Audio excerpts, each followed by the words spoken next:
Yeah. How's everybody doing this morning?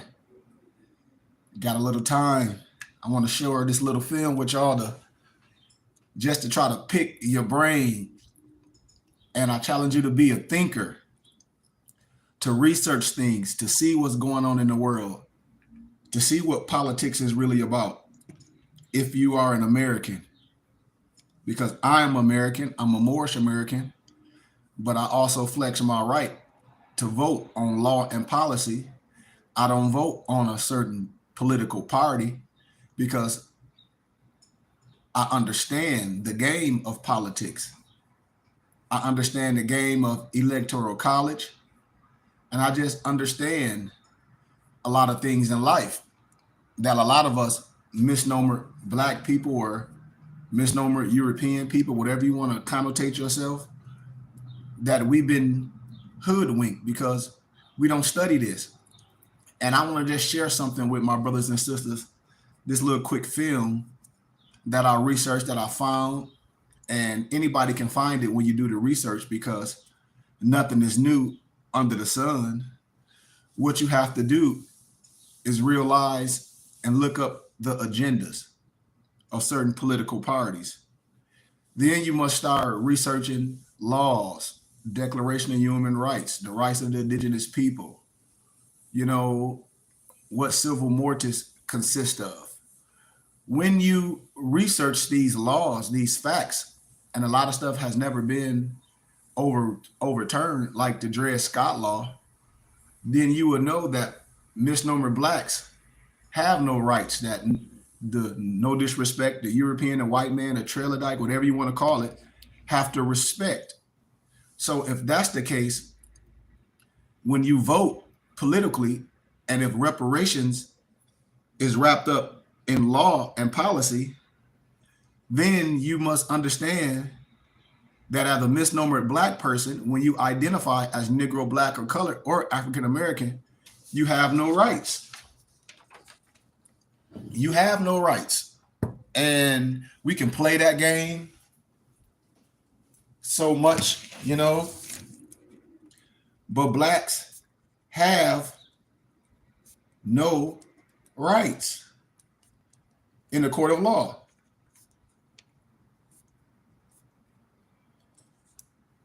No human rights. When you have civil rights, but that's a whole nother story. But when I talk about politics and when I talk about voting, it's the same today. Most misnomer black people don't even know how to read politics per se, or how to read between the lines. They vote for a certain party. And when you vote for that party, nothing has changed. And I don't have a dog in this fight, but I want to play a film to show you that it's really a game. And a lot of people talk about how the one brother, they talk about how Donald Trump speak and all this. And I say, yes, I know how Donald Trump speak, but the average, no disrespect, the average European speaks like that behind closed doors.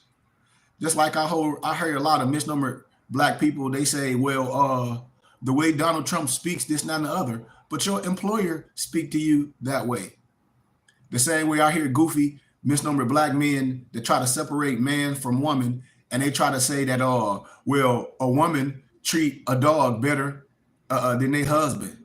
But I say, you compare yourself to a dog, clown, then they say a woman will jump when her boss tell her to come to work and all this. And I say, well, Negro, you would jump too when your boss tell you to come to work. So what are you talking about? It's always a misunderstanding with brothers and sisters because the powers that be and a satanic spirit is using man and woman against each other. And when I break down politics, which I know the average brother does not study law and policy, they just operate on a certain party. Are you Republican? Are you Democrat? Which is your own personal choice.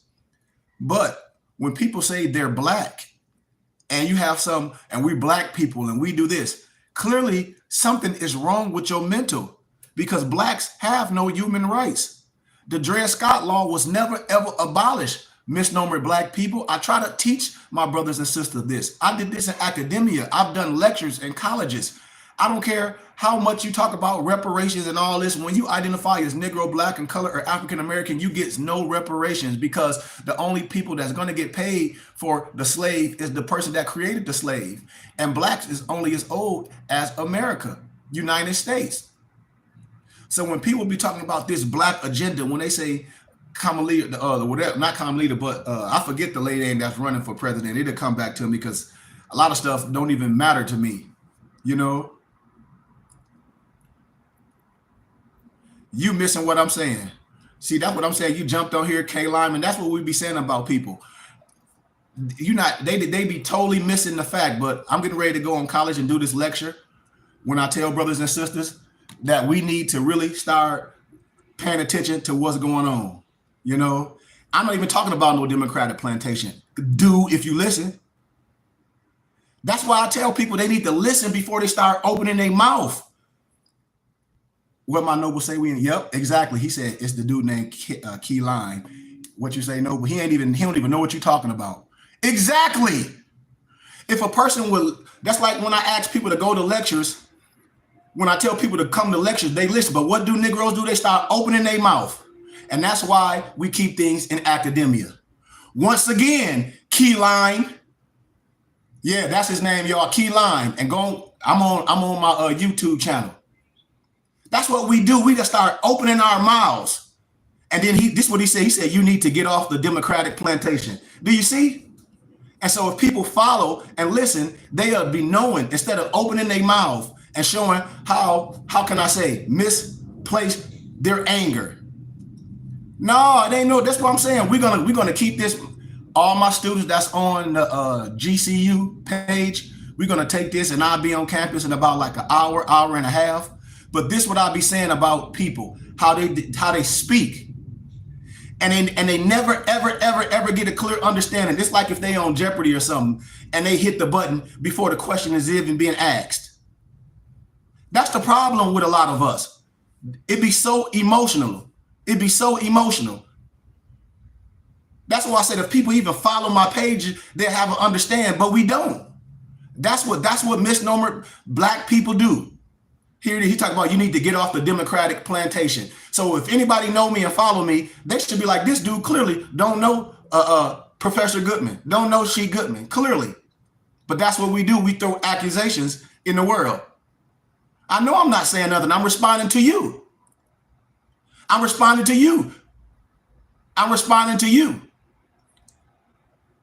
Peace, D. Taylor. And this what I'll be saying about our people, D. Taylor. Here it is. I'm getting ready to do a demonstration, and this person, Key Line, talking about I need to get off the Democratic plantation. Didn't even let me go over what I'm saying. And then he say, I'm listening. You ain't saying nothing because you interrupting the teachings. So when people interrupt the teachings, I stop. It's just like if you was in my political science class and I'm teaching at the university and I'm trying to show you the difference of electoral colleges and the difference from Republican and Democrat, to show you that it was a Republican world before, to show you that a lot of things don't mean nothing because most presidents are, how can I say, already selected. When I talk about it's no black agenda because blacks have no rights. If you understand the 13th, the 14th, and the 15th Amendment, you know, no, it's okay. It's okay. And this is what the person said. You should not be teaching anyone. Great. Then he said, I'm too racist. Do you see what these people do? But most of my students are European Jews. That's why I say people love to get on the internet and just say stuff, but we'll block this person because we don't have time for that. We'll block that person.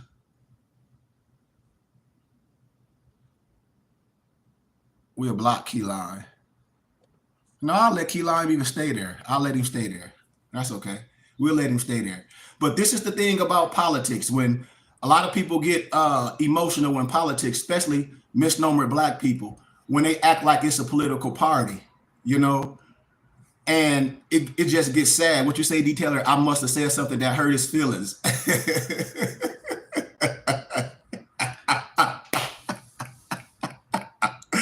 Hey, D. Taylor, I ain't even D. Taylor. I haven't even said nothing yet.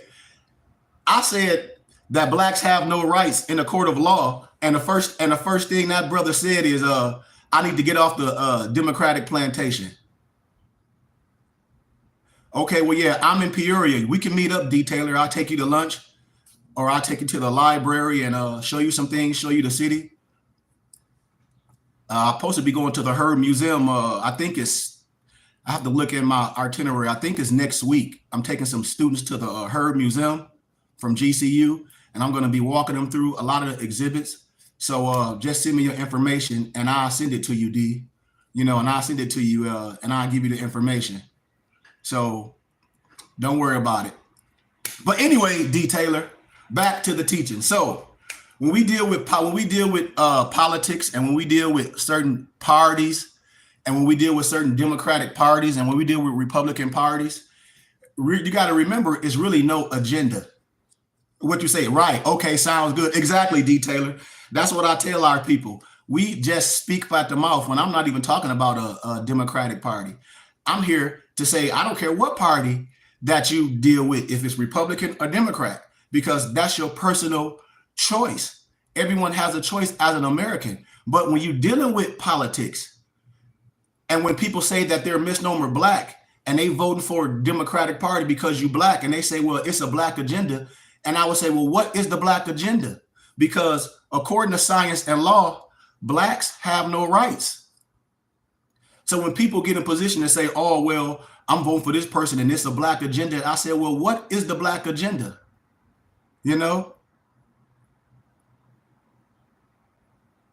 Exactly, D. Taylor. Exactly. You said, I've learned why they say the truth hurts. Speaking the truth is like swinging around a sword. Exactly, D. Taylor. So I'm okay with people throwing accusations. I'm way beyond that. I wouldn't have got 48 years if I was concerned about that. It's minuscule. But when we deal with politics, and we deal with electoral colleges, and we deal with certain parties like the Democrat and the Republican Party, I ask all my Democratic people, what is the agenda? When they say, well, misnomer black people vote Democrat. And I say, okay, well, what is the Democratic agenda? Because I hear Europeans, Albions, trailer dykes, and even black people talk crazy. I hear employers talk crazy about their employees. I hear them behind closed doors, because I'm behind closed doors with professors and potentates. I hear how they talk about the average black person. They think the black person is just on welfare. They think the misnomer black person is not educated. They feel that the misnomer black person won't stick together and they'll sell each other out. That's what they think about misnomer black people, That's what they think about black people. They think that black people, one, is on welfare. And so when Negroes talk about reparations, I say a Negro is never going to get reparations. Your reparations is welfare. Your reparations is Medicaid. Your reparations is cheap housing. These is facts. And so now here it is, it's vote time, and you got a Republican Party and you got a Democratic Party. And I say, for all my Democratic brothers and sisters, because you can vote whoever you want to. I'm never going to tell nobody what to do. But when I ask a person if they black, what is the agenda? What is the agenda? And I ask people, they don't have one. So I say, well, what about law and policy? Just for instance, if you smoke marijuana, and marijuana has been illegal in Arizona, on the ballot, you was able to vote marijuana to be recreational. So you don't have to have a marijuana card or nothing to buy marijuana. That's law and policy. You vote on law and policy as an American, casting your ballot as an American citizen per se. This is what I'll be talking about. But people like to jump fast when they hear a word Democrat or when they hear the word black. The first thing they start doing is attacking, but they don't even let a person open their mouths. And that's what I tell a lot of people in school. Before you open your mouth, please wait, because you don't want to show both of your hands and prove that you an idiot. And I'm not talking about you, Keyline. I'm just saying in general, when people open their mouths so fast and then they start being like, yep. Oh, I know. Then they start saying this and that and the other. But a person like me can never be racist. I just reverse what's been put out in the world and let a person look at it with their eye. I'm not even going to answer those questions, brother, because I don't think about nothing. I don't have personal feelings on it. I know why things happen. And I know that I'm an American and I'm happy to be an American. And this is the land of the free, the home of the brave. I don't even compare myself to no illegal alien. Because if a person can come over here on a boat, anyone from a dictator country and be a doctor and be a lawyer and be a multi-millionaire, I'm not worried about nobody coming over here taking over nothing because they can't take nothing from me. We just have to come together as a people that have understanding and use our dollars and understand the power of a dollar, you know, and understand the powernomics. That's what I'm about. I don't look at nothing negative anymore. I look at things as a mathematical equation. Now, if we know this going on, how can we make this work? Are you an American? No matter what color you are? Yep. And then, well, it got to be us against the government. It don't have nothing. It's no white or black thing because the God created all of us. The creator created the blue bear, the black bear, all that. Yeah, I know crimes are committed. Crimes are committed every day. I get that. I get that. I get crimes are committed every day. I know that. That's why people go to jail. That's why they got laws. Believe me, I understand that wholeheartedly. But when we talk about resources, then a person, I want them to be specific. What resources? And give me the percentage of crimes that's being committed by the so-called illegal aliens. Then start telling me the resources that's being took from you. We got to start dealing with specifics instead of just arguing and being upset. That's my whole thing. Okay, give me some specifics. Give me some numbers. Don't give me political talk. Give me some specifics. Give me some numbers. That's what I ask brothers to do because this is an old game. It's like a scare tactic per se. Just like every time politics come around, you have people arguing with each other. It brings out the lowest of both parties. Look at all these commercials, political parties. They trying to bring out the worst of each person, you know? No, I don't want to look up the numbers. I mean, if I'm going to speak on something, I'm going to have the numbers. Just like if we dealing with something and you giving me a business plan, you know what I mean? You should say this, but you give me I know the research. Absolutely. But you talking about it, Keyline, so you should share it with me. I mean, let me come on your page and then break it down. I'm a student. I love to learn. So open it up and tell me instead of being angry, learn how to channel certain things in the right way because I'm not your enemy, Keyline. I'm not your enemy. And that's what I say a lot of times with conversations. We can't even have conversations about politics and things. We get upset, you know? I don't need to do my numbers. I'll get ready to play a film, Keyline. That's why I be saying our anger, we need to channel our emotions instead of operating on emotions. You know? That be the major issue with a lot of our people. We just talk and talk and talk and talk and talk and talk. And next thing you know, a person said nothing. But that's what we do. We always talking about some aliens and some this and some that. I'm like, okay, well, give me some numbers. They can't even give you any numbers. And this is the thing that our people do. So when I talk about politics, when I talk about electoral colleges, when people saying this is being took from you and that being taken from you, the United States of America is the only place that you can come with nothing and have something. So I don't be worried about no so-called illegal aliens or all that. I'm not worried about that. I'm not worried about no resources being took from me. What resources being took from me? Specifically, none. The only thing that we do as a people, as a misnomer black people, is be wasteful and want the government to provide for us. I don't want the government to give me no welfare. I don't want no cheap housing. I want to be able to have an equal playing field. I don't have to be, how can I say, all perfect. I just need the opportunity. I don't need nothing given to me. I need the playing field to be open. If you're educated, you got these skills, you got this and that and the other, well, you have the opportunity to fail, just like everyone else. That's what I'm here for. I'm not here to argue with nobody that look like me, maybe that don't look like me, because I'm way past that. And that's what I tell us as a people. We have to remove our anger first and start dealing with facts and be able to sit down at the round table and to be able to agree to disagree and then come up with the facts of the matter. Because us as a people, And in order for us to have something, we're going to have to agree on some law and some policy. And until we get to that level, it's going to always be a Republican, a Democrat, a Christian, a Al-Islam, because we don't have a clear understanding and we're using the same books. This is what I talk about how the misnomer black man will stay separate from the world, because we are argue over politics, we are argue over religion, and that's what we do. And then a person would come on your page and talking about aliens and talk about resources, but then won't give you no numbers and tell me to do the research. Why come on my platform and tell me to do the research over something that you talking about? Give me the numbers, which I know the average Negro don't have the numbers. And then they'll do stats somewhere in an area that they're not even living in. So stats and statistics can be biased based on where you do the stat or where you do the information from. I'll give you an analogy. If I go to New York and I ask all the New Yorkers who's the best rapper, I'm sure a lot of them are going to say Biggie.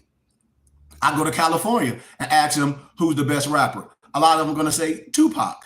I must do that synopsis all over to where it won't be biased based off the demographics. But we're not willing to do that work. What we want to do is argue with each other and let the world see us arguing with each other. But I'm not going to let that happen. I'm not going to get on social media and argue with someone I don't know. I'm not going to allow it. I will have conversation. I will go back and forth with a person, but when it gets disrespectful, I block it, because I don't bring disrespect to no one. Like D said, the truth is just the truth, and the truth has no size. So let me finish this, and I'm gonna play this film, and then I'm gonna open it up for discussion. If the brother wouldn't open his mouth, the first thing he said I should get off the Democratic bandwagon or plantation or whatever, but I'm not even a Democrat. That's the thing when I say people don't even listen. I said, but I'm not even a Democrat, nor am I a Republican. I don't vote for no political party. I'm on my Facebook page, and my dad is on here. Me and my dad have great conversations all day about politics. My father understands my political views and the way I see the world. I've always seen the world in a certain way because I was able to be educated. Yes, D. Taylor, just ready to argue over nothing. Exactly, just be ready to argue. And I said, why are you mad? Why you wake up this early in the morning to be upset? And I haven't even played the film. Because I'm not Democrat or Republican. I don't have a dog in that fight. That means nothing to me. Nobody up there campaigning, and the only time you hear from them is when they campaigning.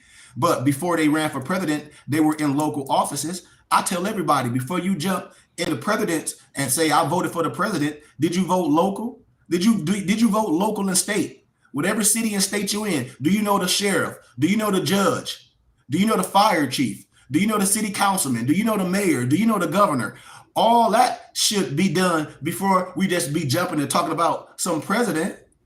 But most of brothers and sisters my age and older, they really don't know law and policy, because if you voting for a Democratic Party and then everybody's saying, well, we black and we should vote this, and the lady that's running for president, she black, I get that. But according to science and law, black have no rights that no one have to obey.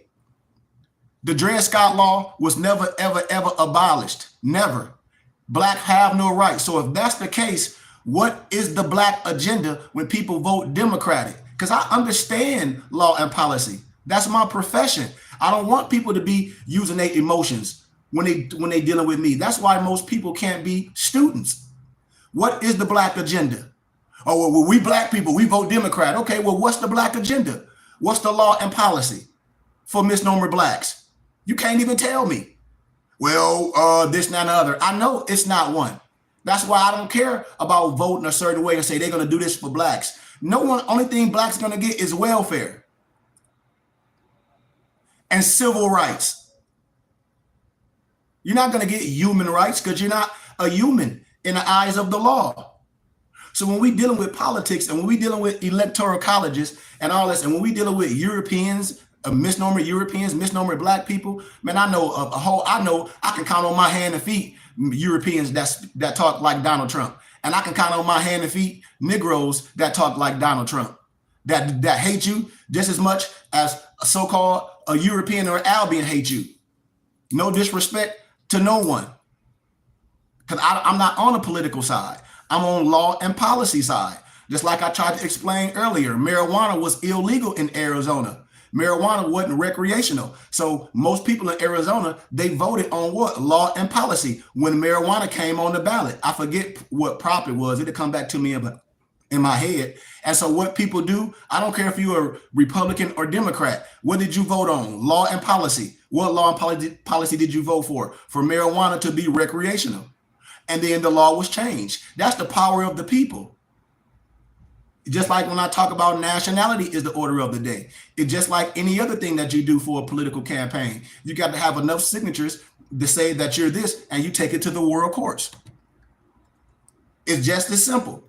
Just like if you running for mayor, if you running for city councilman, you have to have enough signatures to say this needs to be on the ballot. And so that's where I come in when I speak to brothers and sisters. And you can't teach a misnomer angry Black person about politics, because the first thing they do is get upset. Or those ones that's been Democrat all their life, and I say, was it always a Democratic Party? No, because the Democrat really was the Klan, was the racist in one part of history. It was a Republican. When I show everybody all the misnomer Black people in Congress before everything was reversed, I show that, I lecture that. That's why I say I wish people be students, for then they understand the angle that I'm coming at. I challenge you to look at law and policy. I challenge you to do your research and do your due diligence, not to just listen to me, but when it comes down to a political party, when it comes down to Democrat, Republican, and we vote Democrat and Republican, what have these parties done for you? Because I'm down with Obama told everybody that we are a nation of laws. Everybody was mad at Obama because Obama said he wasn't Black. But according to science and law, Black means death.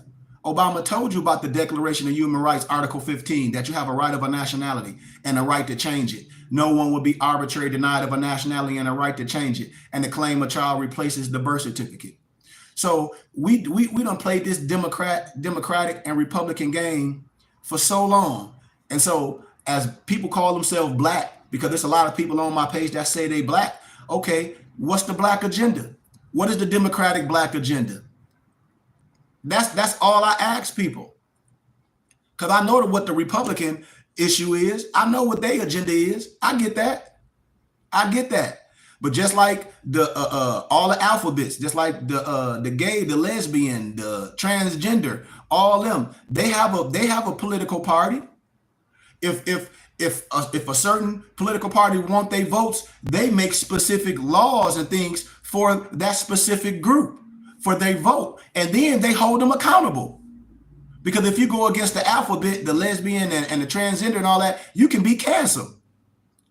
That's why when I ask people about things, I say, what is the agenda? That's all I ask. Well, there ain't no Black agenda. Well, what are we talking about then?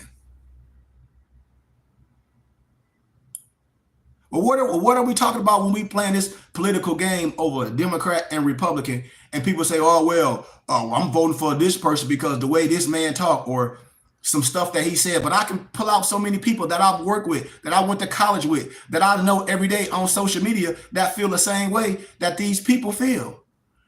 And I can find as many misnomer Black people that feel the same way about their own people. And so I'm getting ready to play this film that show you when I shared this on campus to a lot of Democratic students, they were shocked when I told you this is a political game. And if people can be upset, which they do, families fall out over religion and politics because they can't have no intellectual conversation on things. People want people to think how they think or believe how they believe because they might be older. But what have voting for the president done locally? And what laws change? What policy change when you vote for president? That's all I ask my brothers and sisters when they vote. Okay, so if you want my vote, okay, who do we hold accountable? Because just like Biden, when he was the president, he said, you're not Black if you don't vote for me. Okay, well, Biden, I don't identify as Black. So clearly I don't vote for you. And that's what that's what I be asking my brothers and sisters that know law, that know amendments. Like, why do we continue this rat race? Well, you don't vote. Yes, I flex my right as voting for law and policy. I do that every year. But a person say, do you vote Republican or Democrat? No, I don't. No, I don't vote Republican or Democrat. No, I don't. Never have. When I try to explain this to people, the first thing they do is get mad. Are you black? And I say, but I'm not black. Well, your skin is, I said, but my skin ain't black. I'm a copper colored race. I'm an American. What type of American I am? A Moorish American. I choose my identity. Nobody choose who I am. I'm not a dog. I know law. I know policy. I know civics. And so as an American, a Moorish American, I flex my right. What? To vote on what? Law and policy.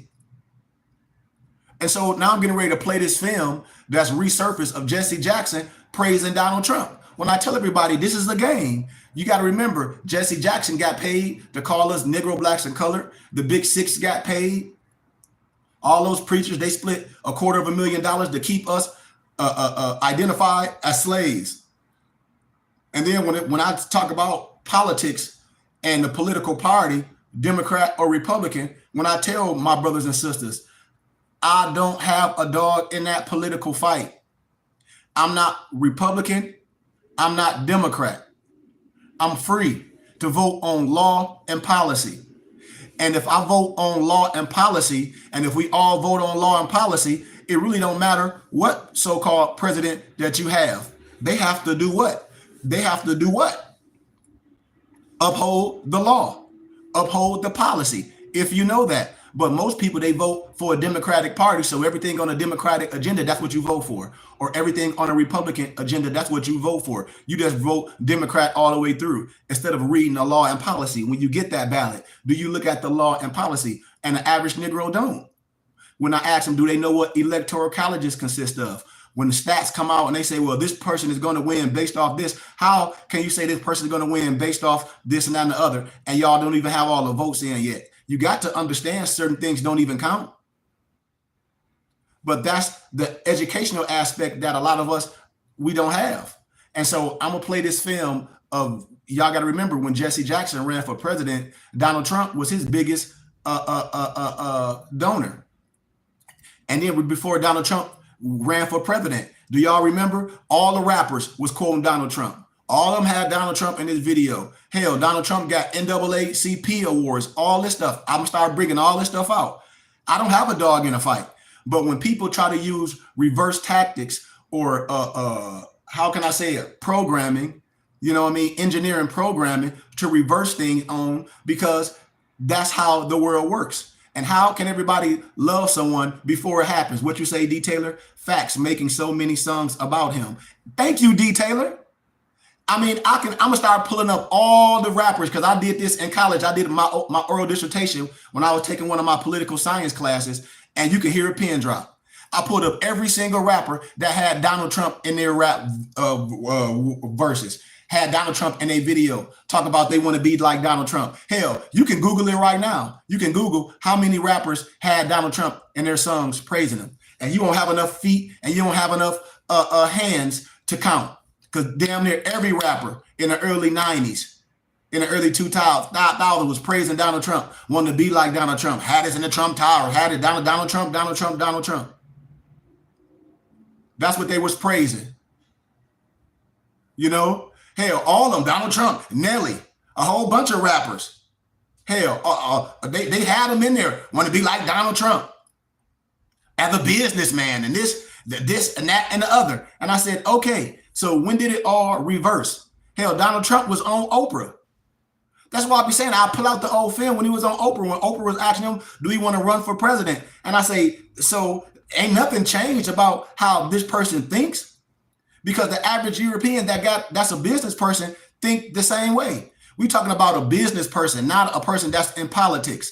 That's why everybody, all those rappers and the misnomer Negroes love Donald Trump, because they like his business savvy. And they can't sit up here and argue because it wasn't nothing about politics that you can take from Donald Trump before he ran for president, but how he speak and how he'll just say anything that come in his mind, how he compared himself, talking about he looked better than a woman. Like, who does that?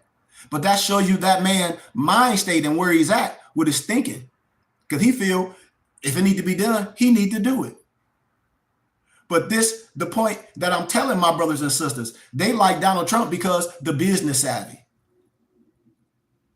The type of business that he done had nothing to do with him being in politics, because he never was in politics. His bread came from his parents. And so this is what I'm talking about when I break this down. I'm not on no political side, but I like to open up the conversation to us as a people, because we don't have these conversations on spirituality. We don't have these conversations on politics, and we damn sure don't have these conversations on money and why the misnomer black family have nothing.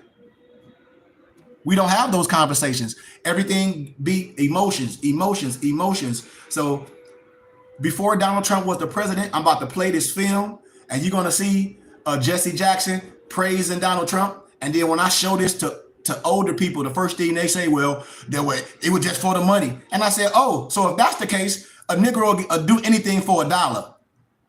And then your whole agenda will change. Now that you older and you got Parkinson's disease, because Jesse Jackson all messed up, peace be among him.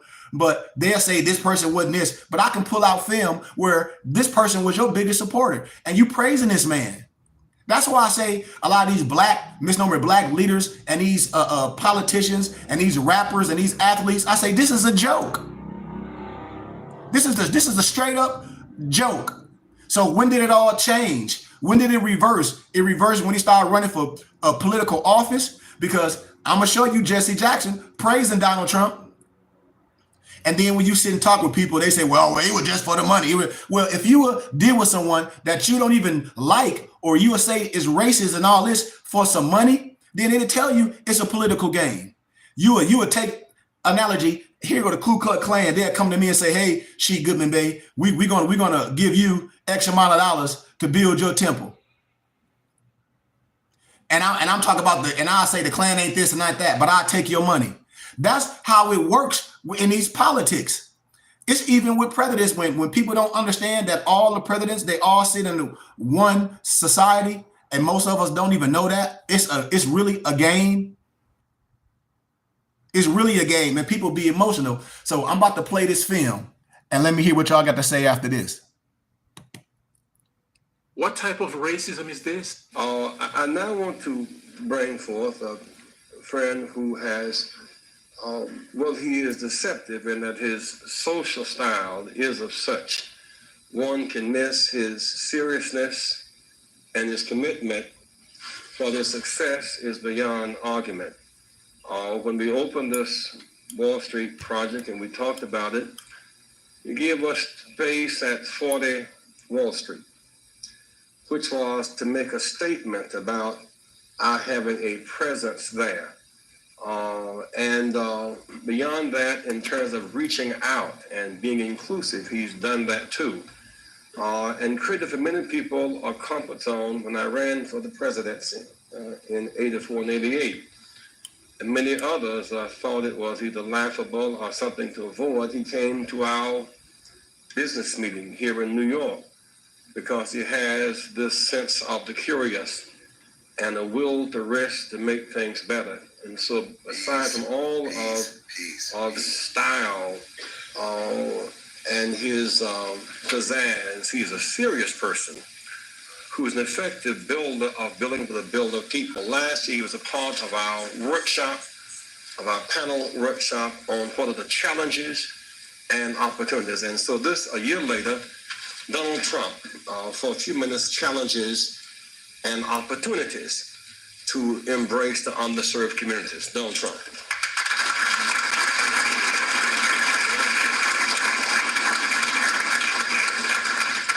Well, it is an honor to be here, and I was with Jesse last year, and we had a lot of fun, and it was a little different. Jesse started off by saying, most of the wealth in this country is in the hands of a few. And I thought to myself, is that a bad thing? What's wrong with that, Jesse? But he did have an expression last year, and I was just telling Roger, he had an expression last year The wall on wall must fall.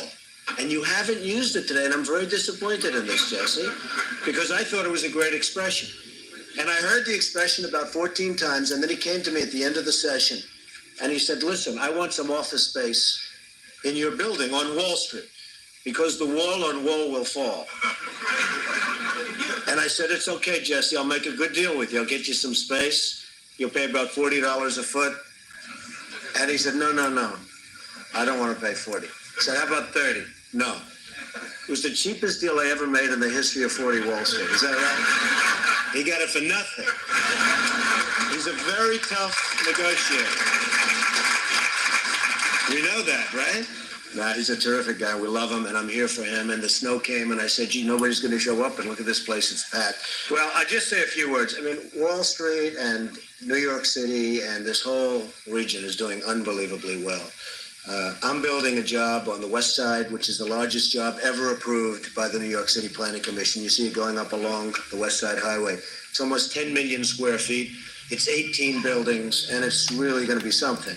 I will tell you, a large percentage of the people, and especially in construction, that are building these great jobs are Black and minorities, and I'm very proud of it. We have close to 25%, and I think the number's going up. And they do a great job. There are no better builders than we have in New York, and a big percentage of that is Black and minority folks. So I just want to thank everybody in the room for being here. I look forward to some questions, and then I don't know how we're ever going to leave this building today, because if you look outside, it is terrible, but we'll figure a way. There's always a way. And thank you, Jesse, and congratulations.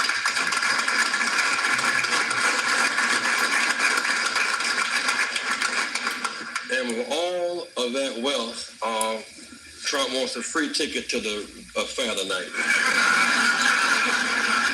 You can't make this up. Now, did you catch the part when Reverend Jesse Jackson said that as a Black man, when he first ran for president, Donald Trump was one of the only people who came in support of his campaign? When other people thought it was laughable, Donald Trump was there. Exactly. But the fake news media today is trying to tell you and I that this man here has always hated Black people and minority, that he's a racist.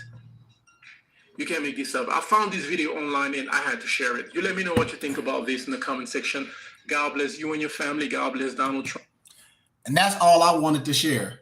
Just when a person say something out to their mouth, do that make them a racist? Because I heard Black people say, "Oh man, that isn't crazy," or I do this, or I don't like Black people. They said, but do that make you a racist? That's all I challenge people. I say, okay, well, what are we arguing about? Most people don't even. Then when you ask people about our brothers, the melanated people in politics or rich people, what have you built, and then employ minority and misnomer Blacks? Give me a record of that, because I don't have no record. Show me a person that got these millions of dollars, and instead of them creating some cheap jobs to where you can be an usher at a movie theater and make pennies, show me something that a person got a skilled trade and they make six figures. You can't show me that. I don't have a political dog in this race. And this is what I tell people when they say, well, you don't like to have the first woman president. Man, I ain't worried about no first woman president. I want the right person in office, no matter who they are. I don't get caught up in no color spectrum or no DEI thing. Y'all know what the DEI consists of. Diversity, what is it? Ethics, inclusion. I'm not with all that. Just to put somebody in office just because to diversify it. I want the best person in there. And if my brother that look like me is the best and he got all the skills or she got all the skills, she's going to get an opportunity, period. And I'm not going to overlook them just because I'm looking for them. I'm looking for my brother and my sister to hire, to put in a position. That's my agenda. Why? Because that's who I am. I'm not going outside unless I can't find no one that have those skills. That's all right. And we don't do that as a people. We don't do that. I have family members that were able to hire me, and they wouldn't talk about, oh, it's a conflict of interest. But then the Europeans, the Albions, the Trelodite, that's the CEOs and the presidents. You look at it, they be like, oh, here go their nephew, here go their grandson. in position, showing them how to generational wealth at a young age. They coming out of college. Some of them not even going to college, straight out of high school, making $100,000 a year, working for their parents or working for their uncle. So here it is, the person at 18 years old or at 22, fresh out of college, making $100,000 every year, starting off at 18 or 22. But we got to go out in the world and go look for something. So after you done got all this education like I did, you got a bachelor's degree, you got a master's degree, you go out and you got the average job, $20 an hour or less. But they want you to have all those degrees, you know? What you say, that's the story of my life. I have 2 entrepreneur grandfathers who won't give me a chance. That's what I'm saying. And family will tell you, you got to pull yourself up by your bootstraps. That's the part that I'm talking about that I don't rock with. When I was able to rub shoulders with different people at GCU and professors and business people, and I see them hire their people. Just like the Paris Hilton. Paris Hilton don't have no skills. What happened? Her family. Just like all these other people that I know, they didn't have no skills. Their family put them in position. Donald Trump kids didn't have no skills. His family, he put them in position. That's what you're supposed to do. And we don't do that. We don't pour into our generations. Our family will die with all their money. They'll die with all their money. They'll be married and say everything go to my wife. Why? Why we don't build today? Like I tell misnomer black people, when you die, your bank account is not going with you. Your assets is not going with you. Why we don't set up trust funds right now to support when our kids are educated and help them try to do something? We be so worried about having something where you're going to take everything to your grave. We're not going to, all big companies is a last name of families, the families, generational families that done did the work. What we do, what our parents do, and I'm not talking about my parents, I'm saying in general, go to college and get a job. That's what we think, and then die in debt, and then retire when you're 75 or 80, and work a whole bunch of low income jobs when we can use our money and say, well, we'll say, hey man, I got a good son or a good daughter that's in position. What you trying to do? The world has changed. No one is going to General Motors like a lot of our parents and our grandparents did coming from the South when they didn't know how to read and they jumped in General Motors and they worked for General Motors and they made a good living. That's over. So that's what I'll be saying, D. Taylor, in our society, when we sit down and we come to the round table and we can't have these conversations because the first thing a person to do is get angry and get mad like a dog. When I talk about things to compare and contrast, you know, you say, I see it as they had to work so hard for it, they can't share it with their own blood. And that's a problem. Because if I work so hard for something, I got it, I'm going to make it easy for my son. If I have to work hand and foot and come home dirty every day, I don't want my son to come home dirty every day. I'm going to show my son how to use his brain. Just like if we was poor and we was on slave food, eating chitlins and all that, you think I'm going to pass that mess down to my kids? Hell no. We ate chitlins because we had to. That's all they threw to the slaves. I'm not passing on them bad eating habits to my kid for they can have diabetes, high blood pressure, gout, and all that. I'm not going to do that. I'm not going to pass those bad eating habits down to my children. Why should I do that? Oh, I want my son to work just as hard as me. I worked from 4 in the morning to 4 in the morning. That's slave time.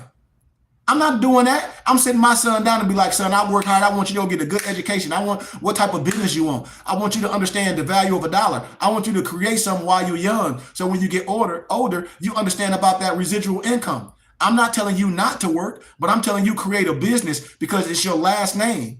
And all businesses is from a last name. That's what I tell people. I don't tell no person not to work. Ain't nothing wrong with working. While you working, it's not just to pay bills. Because we became Americanized. What? Get a house, get in debt, you lease a car, get in debt, buy clothes, eat, and then you die with nothing. You have nothing to pass on to the next family members. This is what I'm saying. And then when you die, then it started bringing out the worst of family members. Your uncles, your dad brother or your mom brother, they trying to get the little change that you had. They fighting over stuff. But if you was alive, they wouldn't get nothing. They ain't left you nothing. And that's what happens. but you can't take your finances to your grave. I tell everybody, you got to use it while you're alive. If I had the money, like I said, if it was reversed with me and I got a son like myself or a daughter like myself, and they got their head on their shoulders and they're trying to do something and they trying to build, I'm pouring everything in them until I'm dead. Why? Because that's my duty. That's my duty. And the only reason why I talk about the other world that I was able to see with my eyes and physically be in, when I was on the college campus, when I talk about professors, and when I talk about all these other business owners that's not melanated or identify as more, that might be European or Albion or Trailer Dyke, whatever you want to call it, that's what they do. They sit down and they have these conversations. Even my European Jews, this is the conversations that they have. They split their money 3 ways. Their spirituality is real important. Them doing business is real important. That's part of their culture. They sit their kids down at a young age. They have meets about starting a business. Even in my European Jewish colleagues, they loan money to the young generation. When I met my European Jewish colleague when I was going to school, and he said he just going to school to learn a little bit of business because his religion, his spirituality, his church, they donated over $100,000 to his business. They just wanted him to go to college to learn. And when he sat next to me, his mind was blown. All the information that I had. Everybody, when I went to GCU, when I was getting my degree, they was asking me, "Oh, did your family send you here? Did your church send you here?" Because all the wealth of information I knew, they thought I was just coming to the university just to get my education and go back to the city of Flint and take over. What you say, the black family don't mention anything important until you're 18. Exactly. Then it's too late. We supposed to be teaching this to our kids to the womb, just like my European Jewish colleagues do. They teach this from the womb, Taylor. Them kids don't go to high school. I don't know what they want to be. They don't be in college just taking a college class. They don't. And so that's all I wanted to jump on here this morning and share with the people before I go out and make my runs and do what I need to do. I don't have a dog in this fight, this political fight, but I've been able to sit in academia. I've been able to sit and hear what happens in the world. And when it comes about generational wealth, we'll never catch up. No disrespect. We would never catch up with no generational wealth. Why? Because that's not taught in our families. Starting businesses and learning and using your finances to start a business, that's just not taught in our families. What's taught in our families is to shoot a basketball, to run with a football, go to college, get a job, and then retire. And how old are you going to be when you retire? 75, 80? You ain't going to be able, what you going to do? And you have nothing but debt. We teach us everything about the misnomer black family is debt. No one sat down and ran a business. You haven't heard your dad and your granddad sit down and they got a family store or a family laundromat or a family car lot or your dad and your granddad, whoever, they done jumped in real estate when they was young and then they able to pass something down to you, or a farm and they were able to pass something down to you. I went to college with so many Amish students. They just come down from their land just to go to school and they go back. That Amish life stuff that y'all saw on TV, that was TV. I was cool with an Amish, a brother. His name was Khalid. He the one that showed me how to get all this land, how I got 10 acres, me and my tribe in Mojave, Arizona. But before that, we had damn near 40 acres up in northern Arizona when I was trying to bring people together to say, man, we can build our own community, our own homestead with this land. And here it is. That's what they do. My Amish homeboy. They build log cabins. They know what wood is good for burning and building. I mean, they teach this to their kids and they let them come off their homestead and go to college because that's the kids' choice. But they have their own land. They own the land. They own the houses that they have. Why? Because they build them on their own property. They don't go and get a mortgage from the bank. They don't do that. They own the land and they all are builders. I mean, when you see them building, it's the whole community. And like you said, D, we can't get along for dinner. We can't even come together. because everybody, oh, you Christian, or you Muslim, or you this, you can't even get along. And we the same family. And that's the thing. We got to reintroduce ourselves back to our family. This ain't for the rest of the world. This is for us as a people. As a people, we can't let religion, we can't let politics separate us. We should have a main agenda, and we don't. But all my European colleagues do. That's where I'm able to compare and contrast. I'll be like, oh, wait a minute. They not walking out the house arguing. They not going to be on the internet arguing with each other, letting the world see that they don't know how to deal with each other. But we do. And that's why I tell my people, I use this social media as a test to show you how we treat each other. D. Taylor, just like that brother was on my page, just spewing off at the mouth. Just running off at the mouth. For no reason. For no reason. Didn't want to hear what I got to say. Didn't want to tell me to research some stats that he talking about. Talk about what's been took from us. Ain't nothing been took from me. Ain't nothing been taken from me because I don't want nothing from the government. I don't want no welfare. I don't want no government check. I don't want that. I want an equal playing field. I want to be able to use my skills to be able to provide. I don't want nobody to give me nothing. I don't want nobody to be my daddy. I got a dad. My dad is Larry Goodman Bay. I don't need no one to say, I gave you this. All we need is a fair playing field and to educate ourselves and to let brothers like myself and sisters like myself and others educate us with education and spirituality and understanding politics. And then we'll be able to rise up.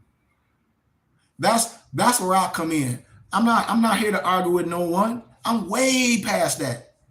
Way past that. I don't care if you know more or know whatever you call yourself. I know who I am. And when I have these conversations in academia, it be so pleasurable. And it don't be nobody that look like me. And I'll be like, if I can sit down and the people that don't even look like me or don't even identify as a Moorish American want to be part of my society. And we like, man, that's the type of leadership we need. What you saying? And these misnomer Europeans and misnomer professors and politicians, if they on my side, why not my own people? It just hurt my heart because you see someone that look like you, that's on a whole nother level. And we feel that the only people that can be on that level is people that don't look like us. That's the part that hurts me because just like Harry Belafonte said,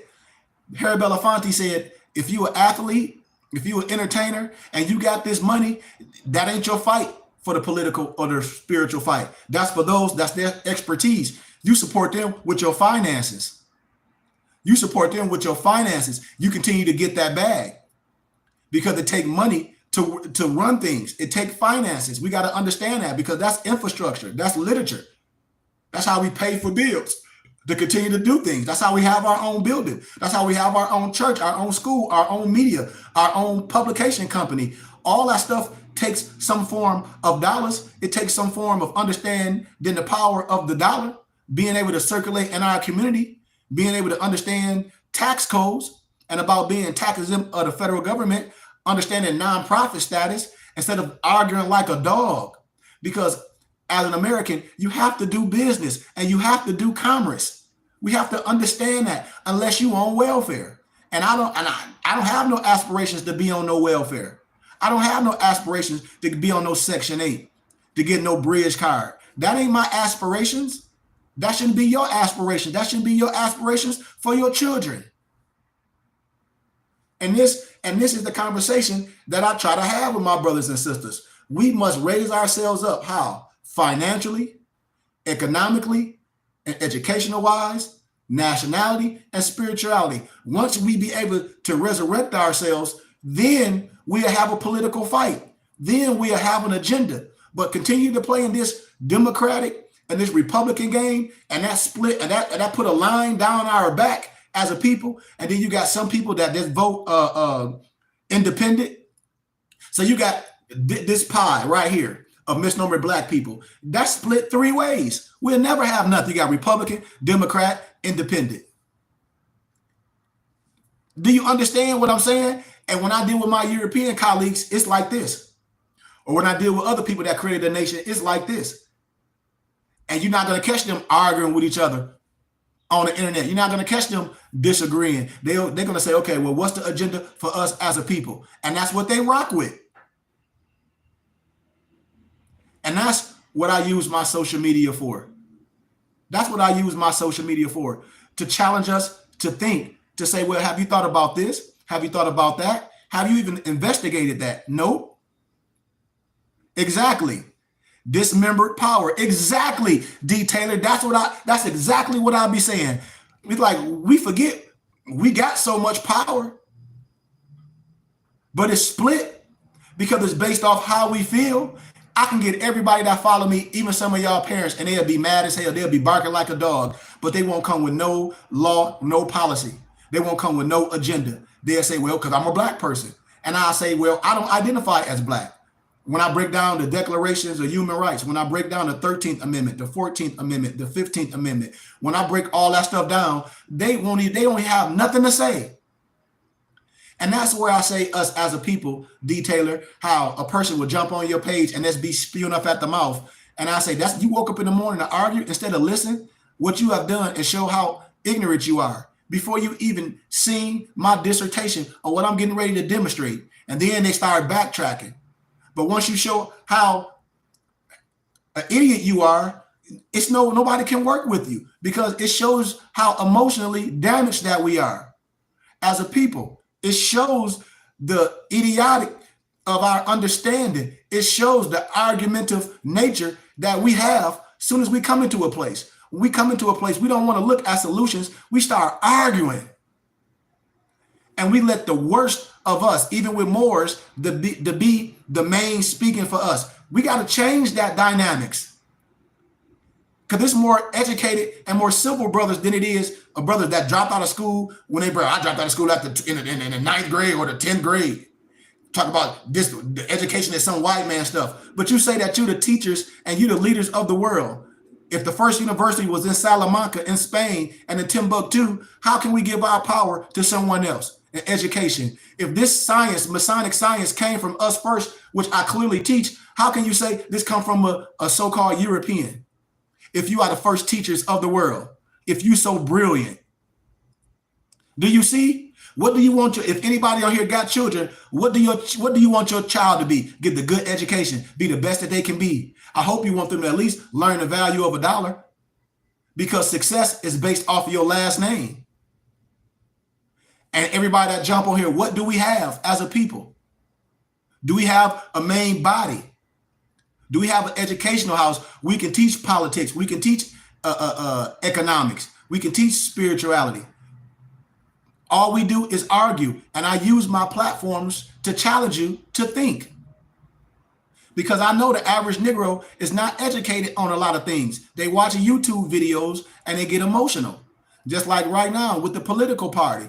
Everything is emotion. And those politics, they know how to play politics with people. Just like when Biden was running for president. Didn't Biden tell y'all, oh, you're not black if you don't vote for me?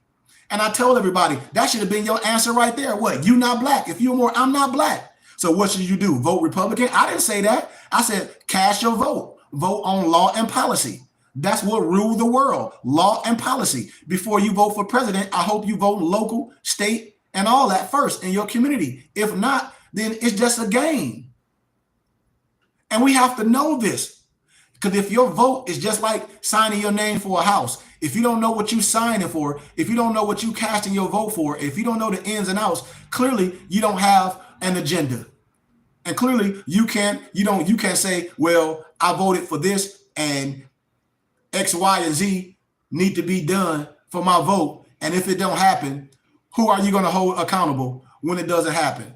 Especially all my people that's vote emotional right now. Once it's all said and done, and whoever you vote for, especially if you're a misnomer black person, let's see if the world gonna change. Let's see if anything that your regular life changed each day. Let's see if there be any more misnomer black jobs. Let's see would there be any more this for a black person. Let's see where anything changed for the misnomer black person. Let's just see for all those that's playing. We black and we black and we black with that black stuff and we black, so we vote Democrat. Let's just see what will change. That's all. I challenge my brothers and sisters. You can vote for whoever you want to. I'll never tell nobody what to vote, how to vote. But I just played y'all the film and how Donald Trump was with Jesse Jackson.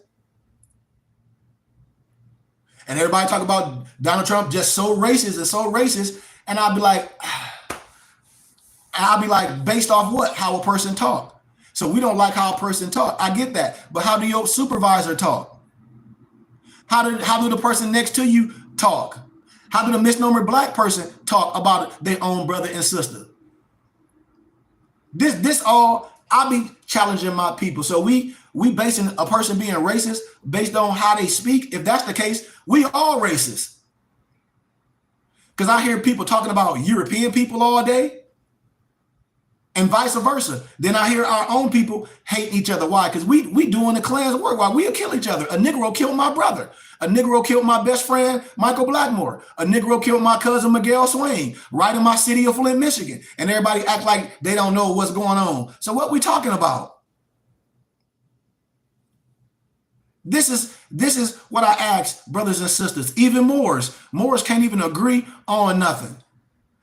They deal with who they like. That's what politics is. It's who you like. Politics ain't nothing but how can I say, a personality game. If you like this person, you vote for them. You don't vote for this person based on the law and policy and on the agenda. You like what they saying. You like when they get behind the podium. Ooh, they saying something good. But you can't tell me no law and policy. And if you're a so-called black person, well, you say, well, we black, we vote Democrat and we black. Well, what is the black agenda? That's all I ask people. And nobody that's a Democrat can give me no agenda. No one. I know the lady said that she don't have a black agenda. And I say, okay. She said, no, she says she's not just going to make stuff for black people.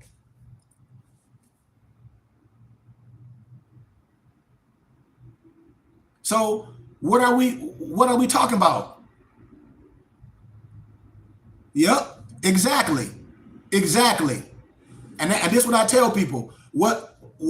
So what's the agenda? You got all these people that's smart, all these people that's educated, our families, our mothers, our fathers. Can we sit down and have a conversation and let's deal with the facts? What is the agenda? So what is the Democratic Party agenda? Tell me what the Democratic Party agenda, because most black people vote Democrat. Let's sit down and give me some bullets for if you want my vote and you say, man, Sheik, man, talk to your people, man. We need your votes, because that's the only time misnomer black people come in a community or mayors and stuff when it's time to vote. So they can't even sit down and give me the agenda. Give me 100 bullets, the black agenda, and that ain't nothing. Give me 100 bullets of the black agenda. If you're a Democrat and you vote Democrat, you can't even give it to me. The first thing they'll start doing, D. Taylor, is start arguing and start foaming at the mouth. That's what they do. Why? Because I see it every single day.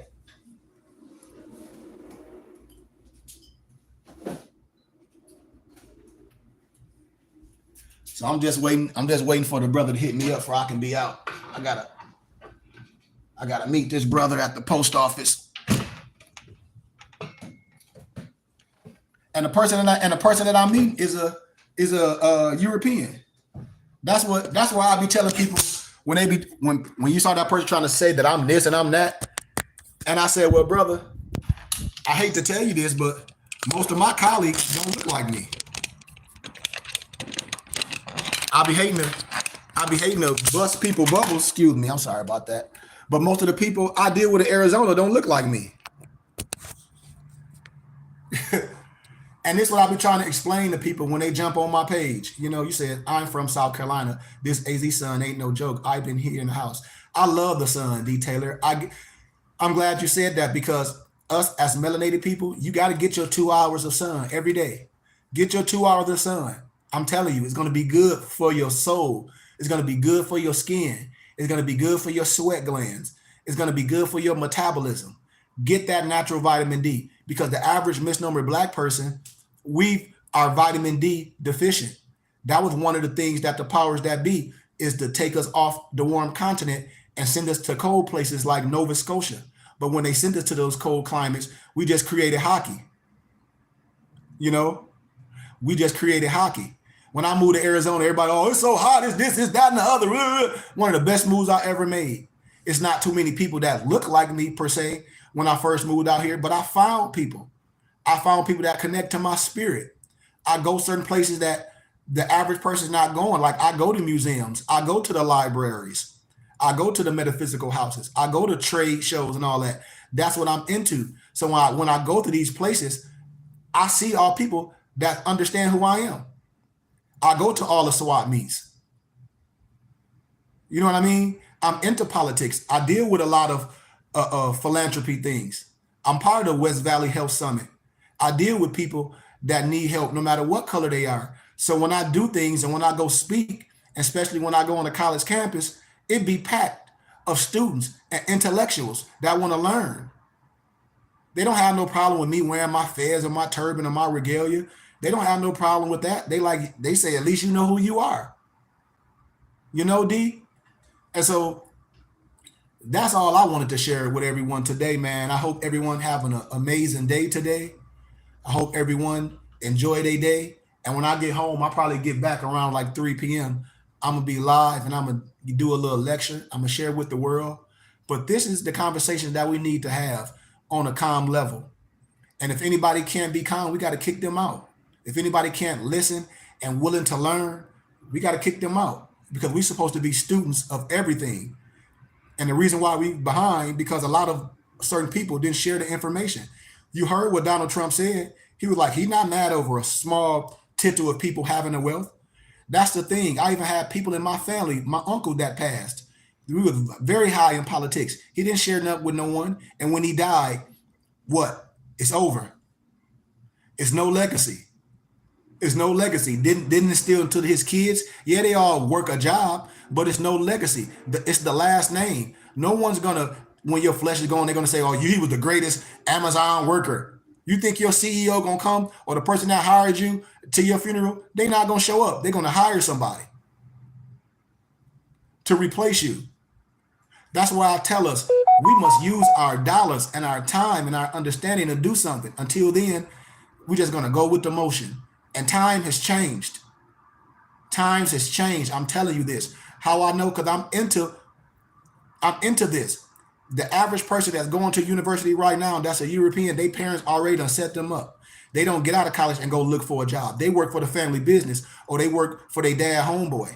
How I know? Because I'm on campus. Even when I graduated from college and I was a little older, none of those people that I graduated with went out and said they finna go look for a job. I got my dual master's degree in first century history and religion.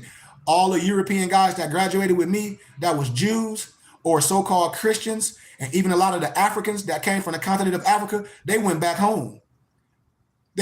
Every last one of them went back home or went back to their home state and took over because they were coming to the university to hone their skills to go back and be the leaders and be the politicians and be the pastors and be the priests. They were just coming to get their education. And that's what all my professors asked me. They were like, I hope you're not here to get no job.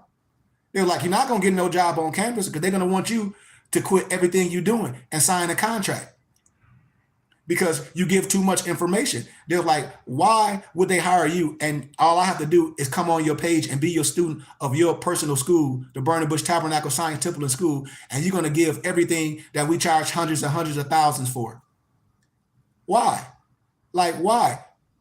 And that's what I tell my people. So yes, it was a shock for me when they spoke boldly like that. When my professor knew who I was when I was coming in, he like, yeah, we know who you are. You drive that Camaro on them rims.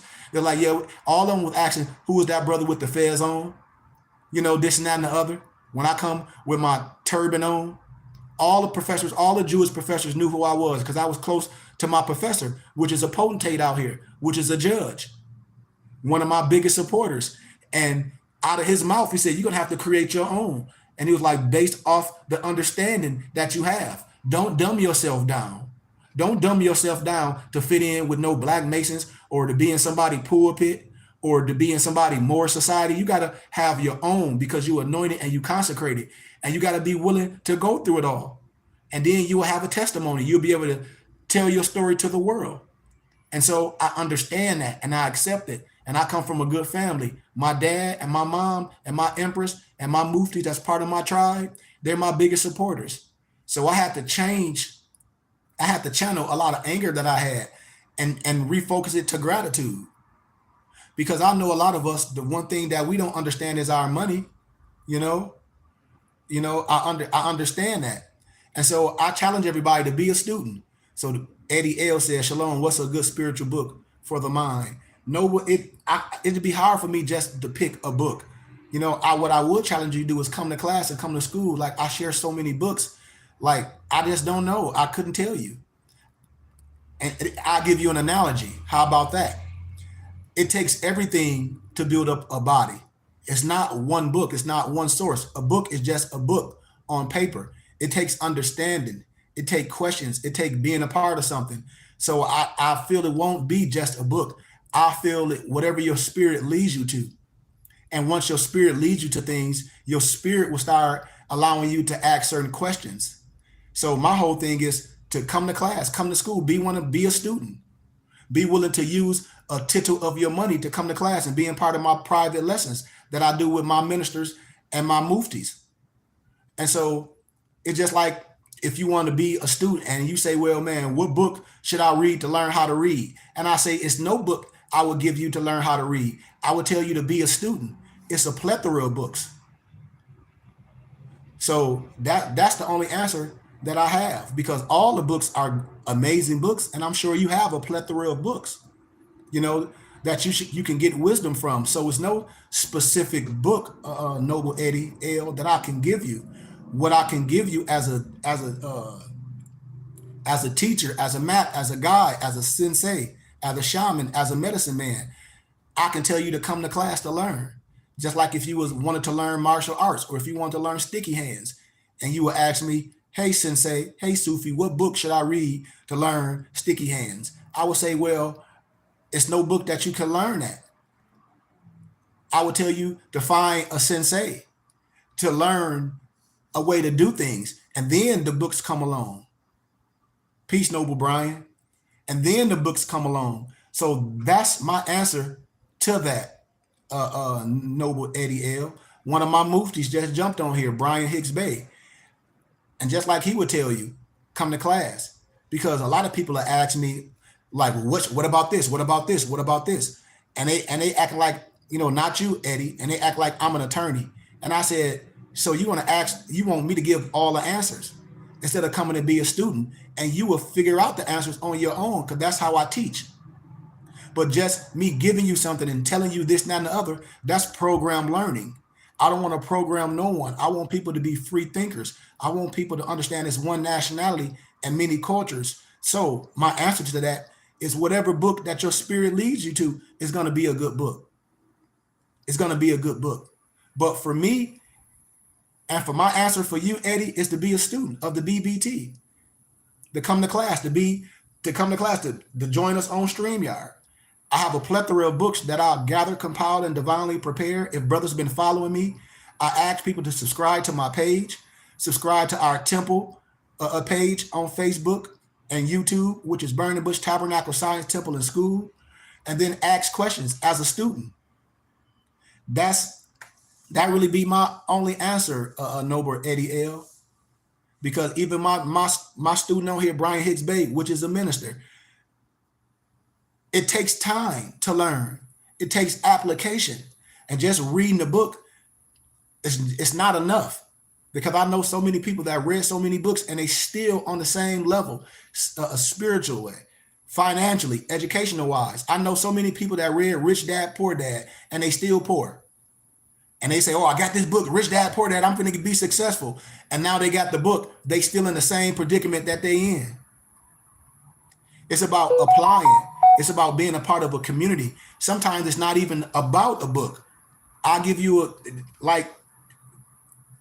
before the Bible was written, in certain communities and cultures, we didn't have the Bible. We had our medicine man.